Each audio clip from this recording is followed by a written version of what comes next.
लेकिन खैर जो मुद्दे की बात है वो ये है कि आप इस बात को लेकर परेशान नहीं है कि उसने गलत अंग्रेजी दी, जो भी उसका पर्पज हो, जो भी इरादा हो, पॉलिटिकल, पर्सनल, व्हाटएवर, जिसने वो गलती पकड़ ली और मजाक कर दिया उसे आप गाली दे रहे। ये हमारे समाज का जनरल टेम्परामेंट बनता है।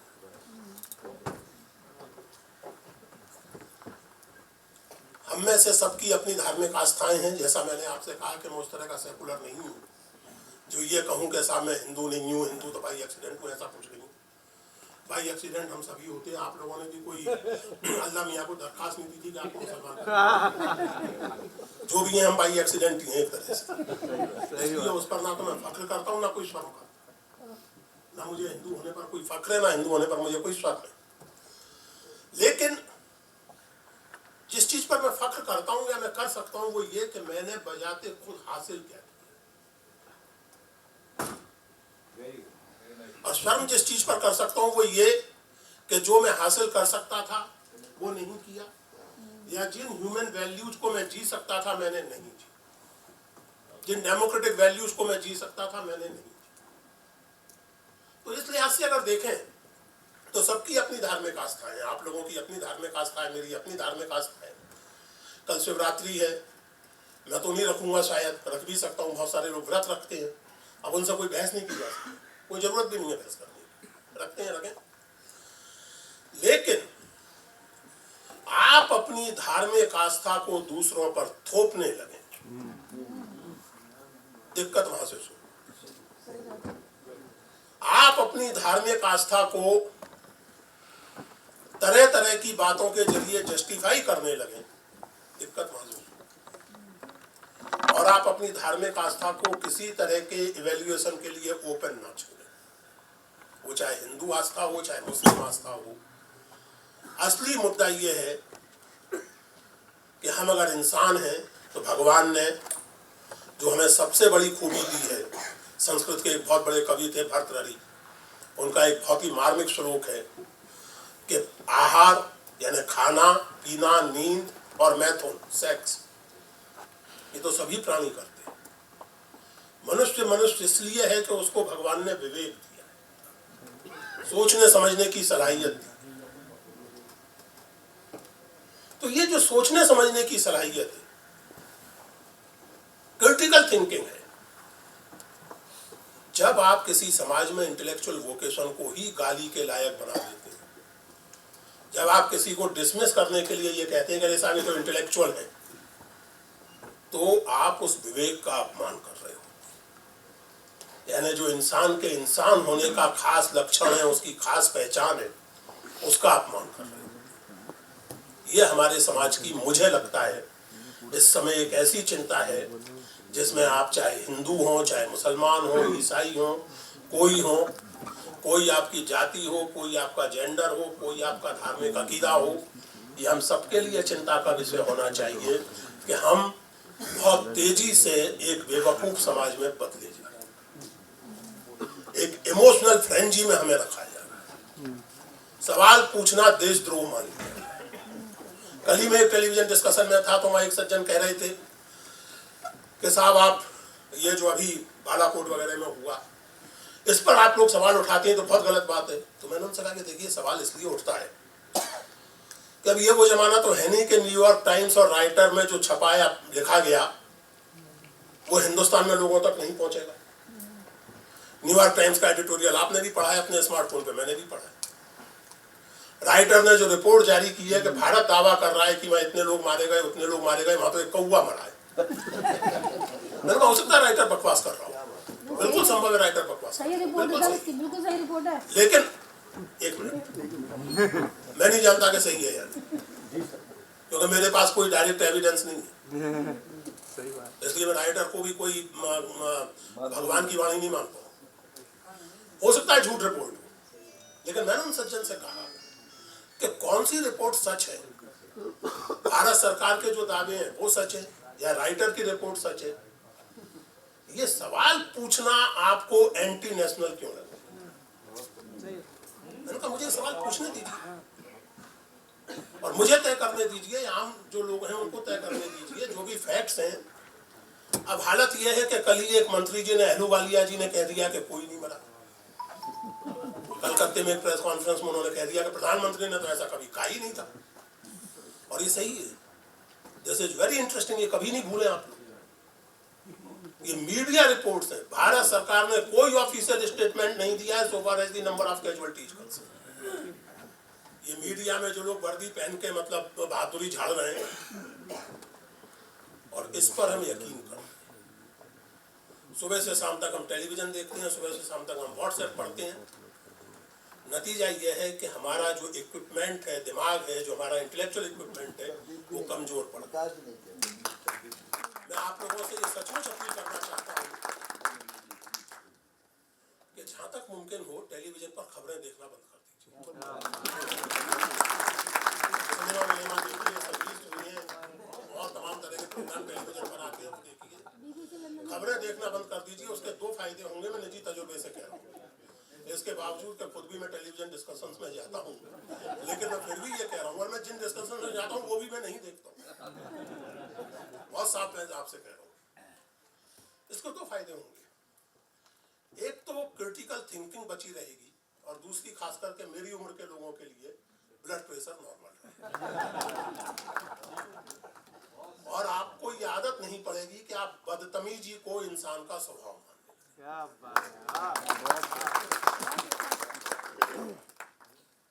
इसलिए दोस्तों मैं फिर एक बार ये कहूँ कि जिस तरह का माहौल है, मैं और सुमान मेरी पत्नी, हमारे बच्चे, हमारे यार दोस्त आपस में कभी कभी बात करते हैं, और मैं ऐसा मत समझिएगा कि मैं आपको खुश करने के लिए ये कह रहा हूँ। मुझसे जिन लोगों ने सुना है वो ये जानते हैं कि मैं मुंह देखी बात नहीं करता। सभा चाहे मुसलमानों की हो और चाहे हिंदुओं की हो, ब्राह्मणों की हो, किसी की हो, लेकिन मैं सचमुच इस मुल्क के मुसलमानों के धैर्य की तारीफ को एक बार फिर से अंडरलाइन करना चाहूँगा। जिस तरह के दबाव में इस समय इस कम्युनिटी को रखा गया है, बात बात पर उन्हें अपना नेशनलिज्म साबित करना है, पेट्रियोटिज्म साबित करना है, उन्हें लिंच कर दिया जा रहा है, लिंच करने वालों के जुलूस निकाले जा रहे हैं, उनको हीरो बनाया जा रहा है, केंद्रीय मंत्री जाकर के उनको फूल माला पहना रहे हैं। बहुत डरावने दौर से गुजर रहे हैं, और ये डरावना दौर केवल मुसलमान के लिए डर का दौर नहीं है, ये हिंदुस्तान के किसी भी नागरिक के लिए डर का दौर है। आज सुबह जब मैंने अखबार में पढ़ा तो मैं सिहर गया कि प्रधानमंत्री जी ने कल इंडिया टुडे कॉन्क्लेव में एक बात कही है, और ये ध्यान रखिएगा, Modi is a great communicator.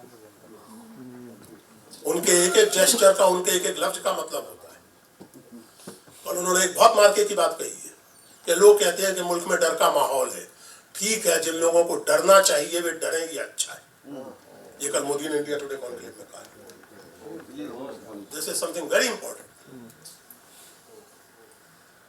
और ये कोई नई बात नहीं है। गोलवलकर की जो किताब है बंच ऑफ थॉट्स, उसमें हिंदुस्तान की 3 समस्याएं आइडेंटिफाई की गई हैं। आप अंदाज लगाइए क्या होंगी समस्याएं। मुस्लिम, ईसाई और कम्युनिस्ट, इन दैट ऑर्डर। इस मिजाज के लिए हिंदुस्तान की समस्या भूखमरी नहीं है, अशिक्षा नहीं है। इस मिजाज के लिए हिंदुस्तान की 3 समस्याएं हैं, वो है मुसलमान, ईसाई और कम्युनिस्ट। और आज चूंकि उनको वो सामर्थ्य मिली है, वो कैपेसिटी मिली है, तो वो उसको अपने ढंग से लागू कर रहे हैं। जैसे आप हार्मनी कहते हैं, जैसे हम लोग हार्मनी कहते हैं, उस हार्मनी की स्थिति में हिंदुत्व का एजेंडा लागू ही नहीं किया जा सकता। हिंदुत्व का एजेंडा बेसिकली नेशनल हार्मनी के खिलाफ है, और उस नेशनल हार्मनी को खत्म किए बिना उसको लागू करना नामुमकिन। इसलिए ये दोनों चीजें एक साथ नहीं चल सकती। बहुत सारे हमारे मुस्लिम दोस्त ये कहते हैं, और ठीक कहते हैं, कि जहां तक मुसलमानों का और उनके हकों का सवाल है, उनकी सुरक्षा का सवाल है, तथाकथित सेकुलर पार्टियों का भी रिकॉर्ड कोई बहुत अच्छा नहीं है। ये बात सही है, सही है, लेकिन इस बात का ध्यान रखिए कि तथाकथित सेकुलर पार्टियों का रिकॉर्ड कितना भी बुरा क्यों ना हो, उनकी पॉलिटिक्स को मुस्लिम, हेट्रेड फॉर मुस्लिम, उनकी पॉलिटिक्स को डिफाइन नहीं करता। हिंदुत्व का आलम यह है कि अगर दुनिया में खुदा ना खास्ता मुसलमान ना होते तो वो मुसलमानों को इन्वेंट करते ताकि उनसे नफरत कर सके और अपनी पॉलिटिक्स। ये फर्क ध्यान में रखना चाहिए। मैं कोई कांग्रेस का समर्थक नहीं हूँ, कोई समाजवादी पार्टी का समर्थक नहीं हूँ, लेकिन मैं इस मामले में बहुत क्लियर हूँ। इनकी तमाम बेहूदगियों और बदमाशियों के बावजूद आप इनको इक्वेट नहीं कर सकते आरएसएस और भाजपा के साथ। ये बात बहुत क्लियरली दिमाग में हमारे होनी चाहिए। दूसरी बात, एम्पावरमेंट मुझे बहुत अच्छा लगा, और जब मैंने नवे साहब ने मुझे फोन किया, मैं उस समय भोपाल में था, और उन्होंने थोड़ा बहुत इस कॉन्फ्रेंस के बारे में बताया, तो मैंने कहा कि मैं जरूर आऊंगा, क्योंकि ये कॉन्फ्रेंस है एम्पावरमेंट के बारे में, और ये बहुत जरूरी चीज है किसी भी कम्युनिटी के लिए। और एम्पावरमेंट के लिए एक बात बहुत जरूरी है दोस्तों, हिंदुस्तान की कई समस्याओं में से एक समस्या मुझे ये लगती है कि we have too much of history. बहुत ज्यादा इतिहास है हमारे यहाँ, और बहुत सारे मसले हम इतिहास में तो निपटा नहीं पाए, अभी तक निपटाने में लगे हुए हैं। वो औरंगजेब अच्छा शासक था या बुरा, इस पर इतिहासकारों को बहस करने दीजिए। ये पॉलिटिकल इशू नहीं और ना होना चाहिए। एकेडमिक इशू है, वो बहस करते रहेंगे, करने दीजिए। बात बात में इतिहास को ले आना, इससे किसी का फायदा नहीं होता। तो जब हम एम्पावरमेंट की बात करते हैं तो मैं एक मिसाल आपको देना चाहता हूं। अभी पिछले सेशन में अच्छा लगा मुझे जान करके कि कुछ लोग यहाँ मौजूद हैं, कुछ साहिबान मौजूद हैं, उनके बारे में बताया गया, और लोग जो कोशिश कर रहे हैं उनके बारे में बताया गया। यूपीएससी का जिक्र हुआ, यूपीएससी के कोई कोच, मैं संयोग से 6 वर्ष तक यूपीएससी का मेंबर, और यूपीएससी के बारे में ये बात कम से कम 2013 तक के बारे में तो सच है, उसके बाद भी जनरली सच ही है कि और तरह की समस्याएं हो सकती हैं यूपीएससी में, लेकिन जाति, धर्म या इलाके के आधार पर पक्षपात या रिश्वत, इस तरह की बातें गनीमत है कि कम से कम अभी तक यूपीएससी के बारे में नहीं। बाय द वे, जो इस समय बड़े पॉपुलर हैं और स्टार हैं और पॉलिटिशियन बनने वाले हैं, शाह फैसल, वो मेरे ही बोर्ड में थे, मैंने उनका इंटरव्यू किया था, और मुझे ये नहीं पता कि वो टॉप कर जाएंगे, लेकिन उनका इंटरव्यू वाकई बहुत अच्छा था, मैंने उन्हें बहुत अच्छे नंबर दिए थे, और वो टॉप कर गए उससे। और बड़ा मुझे तो बाद में मालूम पड़ा कि ये कश्मीर से पहला व्यक्ति है जो टॉप कर गया, और उसकी एक बड़ा भारी स्टार बन गया, तमाम सारी चीजों वगैरह वगैरह। लेकिन जो चिंता की बात है वो ये कि मेरे एक कलीग थे उस समय, वो भी रिटायर कर चुके हैं यूपीएससी से, आप में से कुछ लोग जानते होंगे, IMG खान साहब, डिपार्टमेंट ऑफ पोस्ट के सेक्रेटरी थे, और उसके बाद यूपीएससी के मेंबर बनाए गए। वो एक बार अलीगढ़ गए, और वहाँ वो जब लड़कों को एड्रेस कर रहे थे, लड़कों ने वही सवाल उठाया जो मुस्लिम नौजवान आमतौर से उठाते हैं कि हमारे साथ पक्षपात होता है, हमें नौकरियां नहीं दी जाती, और हमें मकान ढूंढने तक में दिक्कत होती है, कमरे तक नहीं मिलते, हम कैसे अपने आप को एम्पावर करें, क्या करें। खान साहब ने उनसे एक बात कही, और वो ये कि देखिए, बाकी चीज़ों के बारे में तो आपकी बात सही हो सकती है, मैं उस पर कोई कमेंट नहीं करूँगा, क्योंकि बातें सही हैं दुर्भाग्य से, लेकिन यूपीएससी के बारे में ये बात इसलिए नहीं कही जा सकती क्योंकि आंकड़े मौजूद। मिसाल के तौर पर अगर मान लीजिए कि यूपीएससी का प्रीलिम एग्जामिनेशन, उस समय की बात कर रहा हूँ 2011 या 12 की, अगर मान लीजिए कि 3 लाख लोग देते हैं, तो उसमें से आंकड़े मौजूद हैं कि उसमें से कितने मुसलमान हैं, कितने क्या हैं, वो सब डिटेल रखे जाती है। उस प्रीलिम में कितने लोग इम्तिहान देते हैं और कितने सिलेक्ट होते हैं फाइनली, क्योंकि आपको सिस्टम अगर मैं थोड़ा सा याद दिलाऊं, 3 या 4 लाख लड़के लड़कियां प्रीलिम में पहुंचते हैं, और जिस कार्डर के लिए सब सपना देखते हैं IAS या IPS का, उसमें ले दे के बमुश्किल 200 लोगों का सिलेक्शन, 200 या 300 लोगों का। बहुत ही टफ कंपटीशन है, 3 लाख में से 300 में आपको अपनी जगह बनानी होती है। तो खान साहब ने उन बच्चों को याद दिलाया कि अगर आप अप्लाई करने वालों का और सिलेक्ट होने वालों का प्रोपोर्शन देखें, अनुपात देखें, तो वो कुल मिलाकर के काफी संतोषजनक है। आप ये मान के मत बैठे रहिए कि आपके साथ पक्षपात होगा, आप अप्लाई कीजिए, आप कोशिश कीजिए सिस्टम में आने की, पावर में आने की।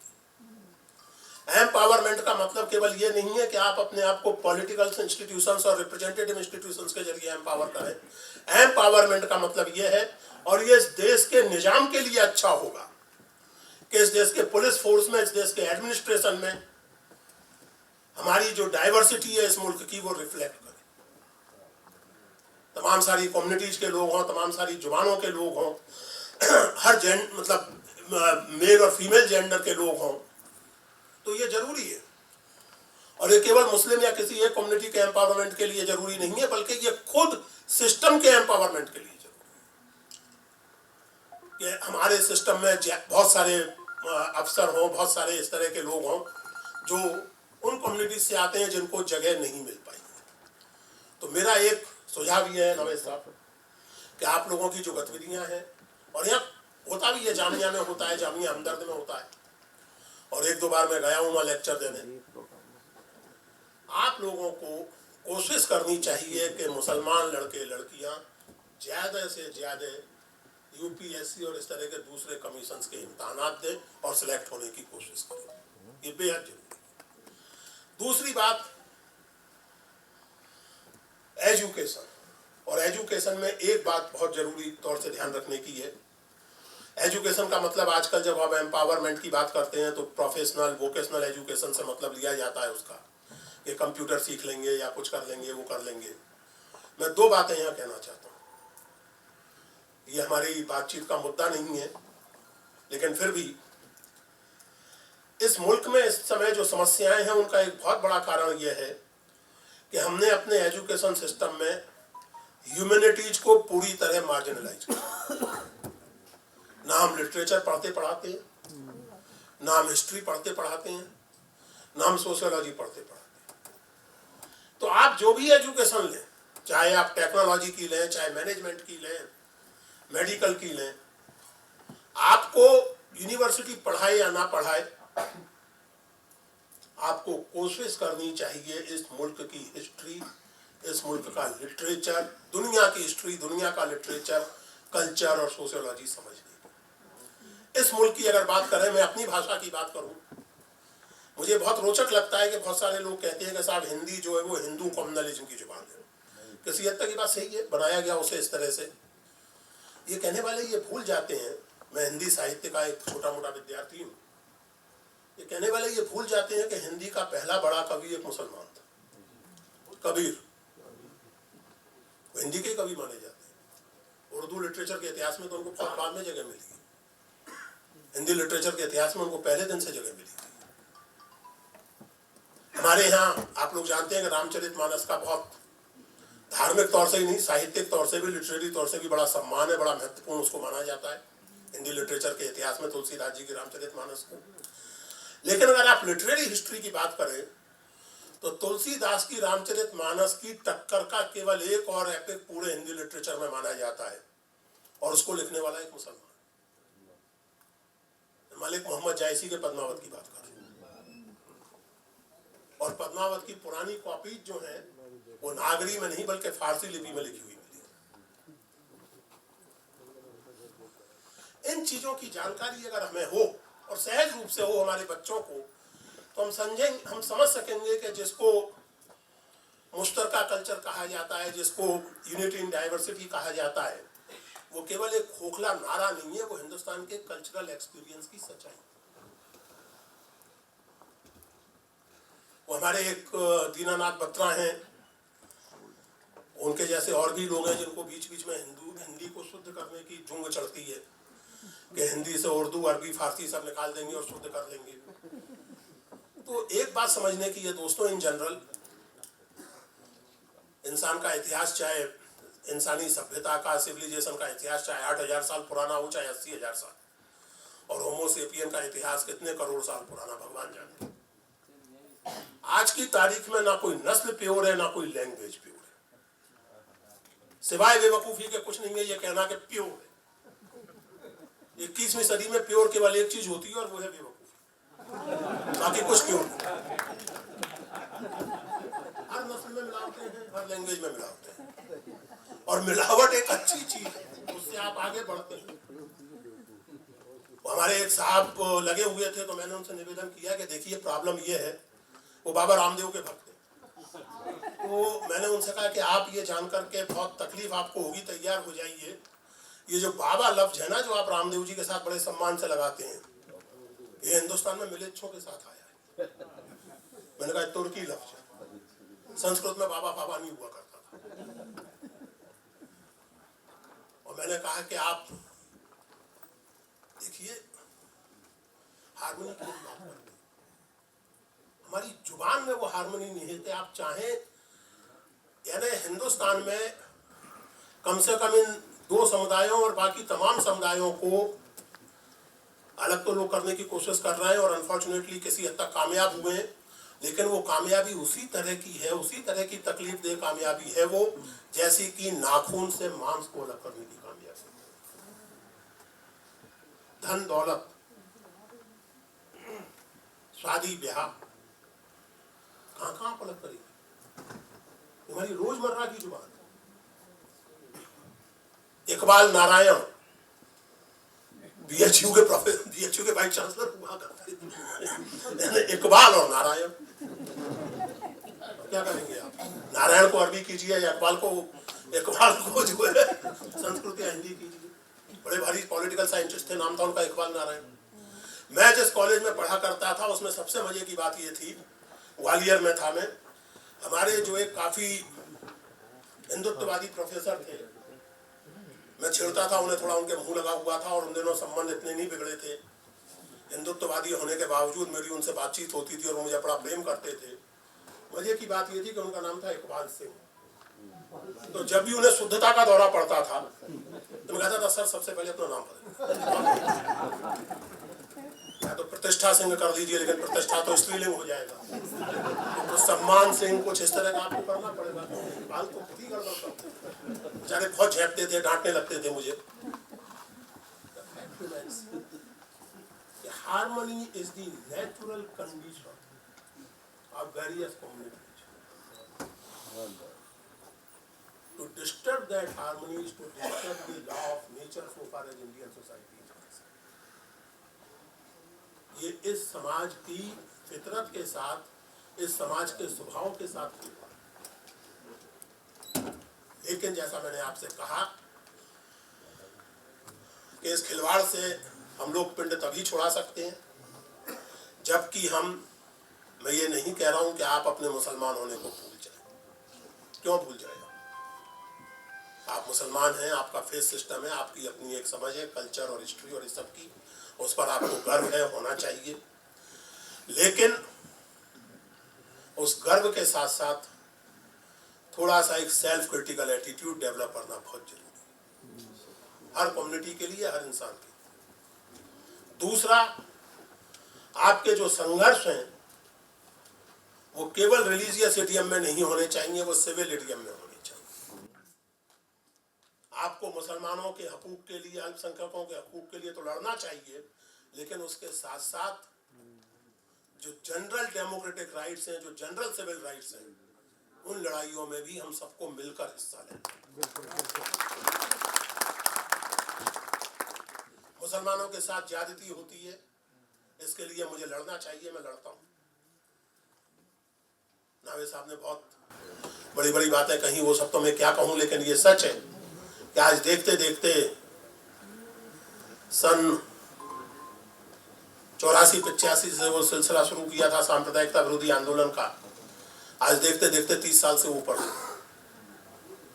और अकलियतों के हकूक के लिए, कमजोरों के हकूक के लिए लड़ने वालों में वो एक कहानी आप लोगों ने सुनी होगी रामायण की, कि जब वो पुल बना रहे थे रामचंद्र जी समुद्र पर, तो एक गिलहरी थी वहाँ, और वो रेत में लोट लगाती थी, फिर जाके पत्थरों के बीच में लोट लगाती थी, फिर आके रेत में लोट लगाती थी, फिर पत्थरों के बीच में लोट लगाती थी।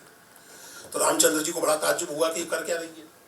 तो उन्होंने उसको उठाया और अपनी हथेली पर रख के पूछा कि तुम क्या तमाशा कर रही हो, यहाँ लोट लगाती हो रेत में, फिर जाके पत्थरों पर लोट लगाती हो। तो उसने कहा, प्रभु आप बहुत बड़ा काम कर रहे हैं, आप ईविल के खिलाफ लड़ने जा रहे हैं, आप रावण के खिलाफ लड़ने जा रहे हैं, आपके पास नल और नील और हनुमान जैसे पराक्रमी लोग हैं जो पुल बना रहे हैं, मेरी कोई औकात नहीं है। लेकिन जितनी मिट्टी, जितनी रेत मेरी देह में समाती है, वो ले जा करके मैं उस पुल पे डाल दूं, मैं समझूंगी कि मेरा जीवन तो दोस्तों, मैं उस गिलहरी की तरह जो कुछ कर सकता हूं पिछले कुछ वर्षों से करता हूं। मुझे कोई ये गुमान या गलतफहमी नहीं है कि मैंने बड़ा भारी तीर मारा और किसी कम्युनिटी पर कोई एहसान नहीं किया। ये मेरे लिए अकीदे का मुद्दा है, मेरे लिए ये एक आस्था और विश्वास का मुद्दा है कि हिंदुस्तान को अगर सरवाइव करना है और इसे सरवाइव करना चाहिए। आज दुनिया इस बात को रियलाइज करती है। सन 68 में जब डॉक्टर जाकिर हुसैन ने ये कहा था कि India can teach a lot of lessons in nation building to modern world, तो लोगों को समझ में नहीं आई थी बात। लेकिन आज यूरोप और अमेरिका में थोड़ी सी डाइवर्सिटी का इशू आ गया है। लोग अंग्रेजी के अलावा दूसरी जुबानें बोलने लगे हैं, ईसाइयत के अलावा दूसरे मजहबों की बात करने लगे हैं। तो प्रॉब्लम हो रही है कि कैसे मैनेज करें। अमेरिका के बाइबल बेल्ट के लोग परेशान हैं कि साहब ये मुसलमान और हिंदू क्या चीज होते हैं। पिछले दिनों में यूएसए में था अपने बेटे के पास, तो मैं वहां नीचे खड़ा हुआ सिगरेट पी रहा था, तो वो दो नौजवान लड़के निकले, हेलो हेलो, बोले आप कौन है? मैंने नाम बताया। तो आर यू अ क्रिश्चियन? मैंने कहा नहीं। बोले आप क्या हैं? मैंने बताया हिंदू। तो हिंदू होना क्या होता है? मैंने कहा बहुत मुश्किल है आपके पल्ले। मैं ये नहीं कह सकता मैं किसी एक देवता या किसी एक भगवान को मानता हूँ, बहुत मुश्किल मामला। मैंने कहा मैं ही नहीं समझ पाता कि हिंदू होना क्या होता है, तो आपको but they are totally confused. और हम लोग इस डाइवर्सिटी को अपने रोजमर्रा के अस्तित्व में जीते। इसलिए मैं आपसे कहना चाहता हूं दोस्तों, बहुत आपका आभारी हूं कि यह बात करने का मुझे मौका मिला। और जल्दी आने पर थोड़ी तो मुझे शुरू में खींच हुई कि मैं अपनी आदत के मुताबिक जल्दी आ गया, बोर होना पड़ेगा। लेकिन पिछले सत्र में जो 2-3 बातचीतें मैंने सुनी, करीब 45 मिनट तक जो बातचीतें उन लोगों ने की, उन दोस्तों ने, उनके लिए बहुत मैं उनका आभारी हूँ। बहुत क्या कहते हैं, मशकूर, बहुत मशकूर हूँ, क्योंकि मुझे बहुत सारी चीज़ें समझने का और जिस जद्दोजहद से इस समय मुसलमान, खास करके नौजवान मुसलमान गुजर रहा है, उसका एक एहसास मुझे हासिल हुआ। और मैं यहाँ हूँ इसलिए नहीं कि हारमोनी में मुसलमानों को कोई व्यस्त नहीं। मैं यहाँ हूँ क्योंकि मैं ये मानता हूँ कि हारमोनी में हर हिंदुस्तानी का वेस्टेड इंटरेस्ट है और होना चाहिए। मैं यहाँ हूँ क्योंकि मैं ये मानता हूँ कि हमारी कुछ लड़ाइयाँ बतौर मुसलमान के हैं, बतौर ओबीसी के हैं, बतौर दलित के हैं, बतौर औरत के हैं, बतौर हिंदी भाषी या बतौर हिंदू या उसके हैं। लेकिन हमारी असली लड़ाई, जिसको कहते हैं हाथी के पाँव में सबका पाँव जैसी लड़ाई, बतौर citizens of a democratic country, ये भावना हमारे दिमाग में स्पष्ट होनी चाहिए। जवाहरलाल नेहरू हिंदुस्तान की तुलना एक पैम्पलेट से कर देते, यानी एक ऐसा कागज जिस पर कुछ लिखा हुआ है, फिर उस पर किसी और ने कुछ लिख दिया, फिर उस पर किसी और ने कुछ लिख दिया, लेकिन जो पहले की इबारत है वो पूरी तरह नहीं होती। हिंदुस्तानी सभ्यता और संस्कृति इसमें ना जाने कितने कल्चरल एक्सपीरियंसेस, ना जाने कितने सिविलाइजेशनल एक्सपीरियंसेस उनकी इबारतें लिखी हुई हैं, और हर एक का अपना एक महत्व है, हर एक की अपनी एक खासियत। और जो लोग इस हार्मोनियस एग्जिस्टेंस को, इस यूनिटी इन डाइवर्सिटी को नुकसान पहुंचाना चाहते हैं, वो ये रियलाइज नहीं कर रहे हैं, शायद खास करके उनके समर्थक ये रियलाइज नहीं कर रहे हैं कि वो मुसलमानों का नुकसान करने के सिलसिले में या अल्पसंख्यकों का नुकसान करने के सिलसिले में खुद अपना नुकसान कर रहे हैं, खुद अपने पाँव को एकदम आपने because India can only be a democratic and plural country, otherwise it will not be India as it was. This is as simple as that. और मेरे दोस्तों, फिर आखिर में बस यही, आप लोगों का आभार यहाँ बुलाने के लिए भी, और जो मैंने कहा कि इतने प्रोवोकेशंस के बावजूद बड़ा मर्यादित व्यवहार करने के लिए भी, और ये निवेदन कि एम्पावरमेंट की लड़ाई आपको 2 स्तरों पर लड़नी होगी, एक बतौर मुसलमान के और एक बतौर हिंदुस्तानी सिटीजन। डेमोक्रेटिक राइट्स की लड़ाई भी आपको इन 2 स्तरों पर लड़नी होगी, बतौर मुसलमान के, बतौर डेमोक्रेटिक सिटीजन। और तमाम सारी परेशान करने वाली बातों के साथ सौभाग्य से ये भी सच है कि इस लड़ाई में आप अकेले नहीं। Thank you.